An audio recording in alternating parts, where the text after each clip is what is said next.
Hello, and welcome to the Alpha premiere. With bold animation, bloody action, and an all-star cast led by the charming Steven Yeun, Invincible smartly adapts its source material without sacrificing its nuanced perspective on the price of superpowers. Invincible was always going to be a tricky show to pull off.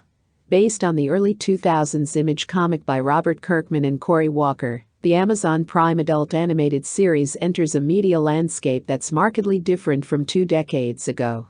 Its 3-episode premiere, while intriguing, seemed unable to strike the right tone with its animated gore, especially since the show takes a straight-faced approach to its satirical source material. The whole endeavor felt less like a response to the existing superhero zeitgeist, the way the comics were at the time, and more like just another cookie-cutter cape story with a few violent flourishes. However, the show began to find its footing as it went on, one episode at a time. By the time the first season reached its 8th and final entry, it managed to convincingly earn its Season 2 and 3 renewal, going out on an incredible high note, thanks to both its unique action and its character-centric gravitas. All in all, it's pretty great. The show, like the comic, doesn't play coy about its Marvel and DC influences.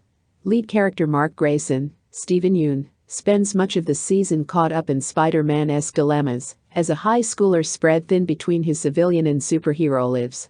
To add to his already full plate, he also happens to be the son of Omni-Man Nolan Grayson, J.K. Simmons, a mustached Superman archetype.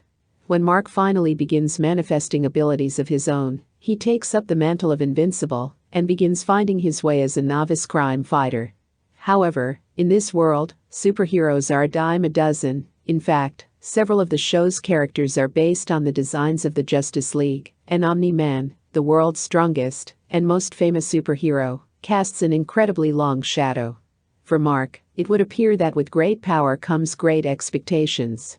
The main cast is rounded out by Zazie Beetz as Amber, Mark's romantic interest and a headstrong character who challenges his commitment to his cause, and by Gillian Jacobs as Adam Eve, a fellow teenage superhero and eventual third wheel, who's forced to blaze her own path. There are a few other highlights along the way, like Mahershala Ali as Titan, a thoughtful street-level super criminal who helps expand Mark's worldview, and Ezra Miller as the cackling mad scientist E.A. Sinclair, although few of the show's performances hold a candle to Mark Hamill as Art Rosenbaum, tailored to the superheroes, Nolan's longtime friend, and a man who seems to carry the weight of the world on his shoulders. Admittedly, Art doesn't play a large part in the plot, but Hamill, a performer whose career in animation predates even Star Wars, voice act circles around much of the cast, putting his entire vocal toolbox on display for a relatively simple part.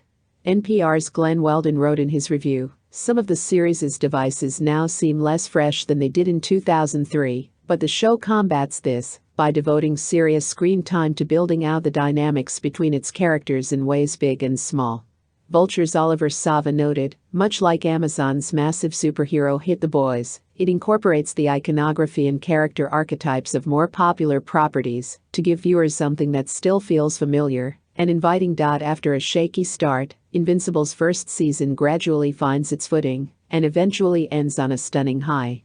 Based on the early 2000s Image comic, the show combines familiar superhero tropes with unexpected gore and moving character dynamics, resulting in the year's most surprising superhero series. Hope you liked this video. If you did, do press the like button, share it with people and subscribe to my channel. If you can join your Discord server. We do chill out a lot. We shall meet next time.